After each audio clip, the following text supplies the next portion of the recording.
a lancé une campagne que vous allez voir ici, où on voit M. Macron avec Mme von der Leyen, et en disant c'est à cause d'eux qu'il y a ci, et qu'il y a ça, donc tout y passe, hein, sur tous les sujets. Bon, très bien.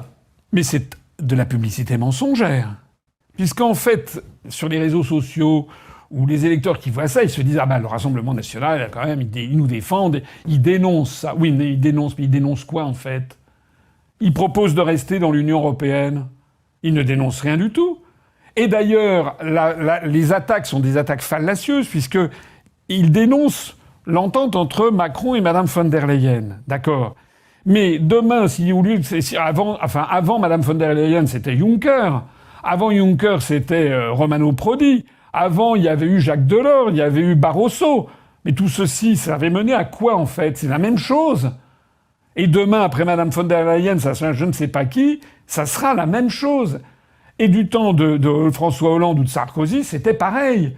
Et lorsque demain, ce sera peut-être M. Attal ou M. Bardella, en tout cas c'est ce que l'oligarchie veut nous imposer, ce sera pareil. C'est-à-dire que le Rassemblement national, comme tous ceux qui veulent enfumer les électeurs, s'attaquent non pas aux causes, mais aux conséquences.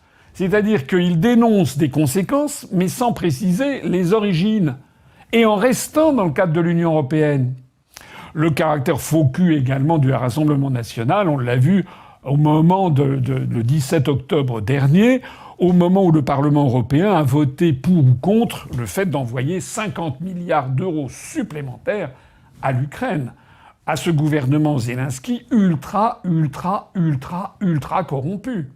Et les armes, dont on sait d'ailleurs qu'une partie se retrouve ensuite dans les mains du Hamas dans la bande de Gaza, circulent dans tout le Moyen-Orient, sans doute dans les banlieues.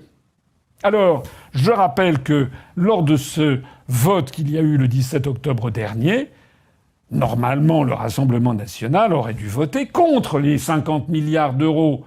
En tout cas, si nous avons des députés UPR le 9 juin prochain, à commencer par moi, je peux vous dire...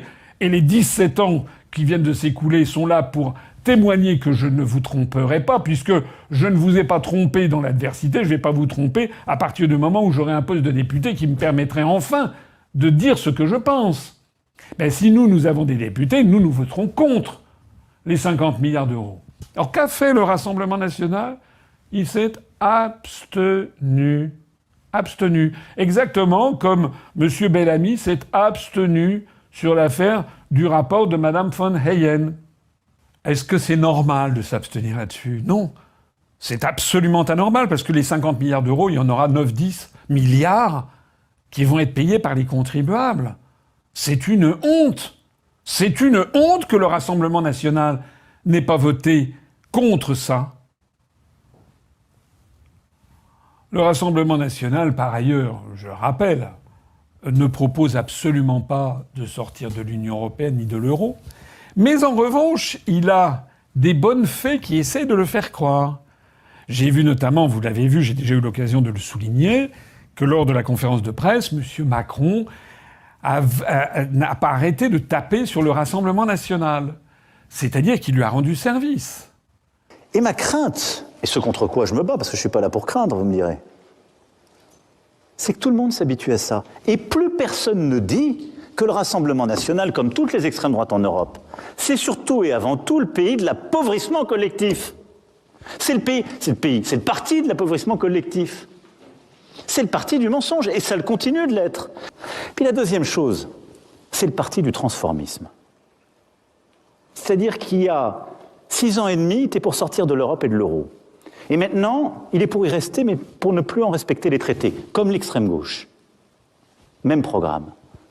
C'est le Frexit caché. Ah, c'est vraiment une collusion. Parce que lorsque Macron tape sur le Rassemblement national, qu'est-ce que se disent les Français qui suivent la politique de loin et qui ne supportent plus Macron? Ben, ils se disent, ah, tiens, alors s'il tape sur le RN, ben, je vais voter le RN, justement, pour l'emmerder, puisque lui veut nous emmerder.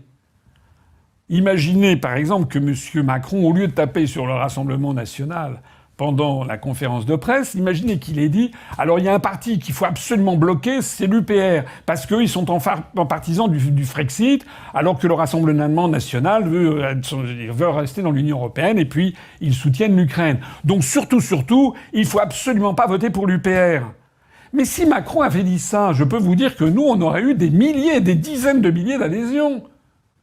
Donc on voit bien qu'il y a une collusion parfaite entre Macron, Madame Le Pen, Bardella et Attal. D'ailleurs, Bardella a été reçu par Attal. Paraît-il que ça s'est très très bien passé. Ils sont allés prendre le thé ensemble. Moi, je n'ai jamais été invité ou reçu par Macron ou par Attal. D'ailleurs, si j'étais invité, je n'irais pas.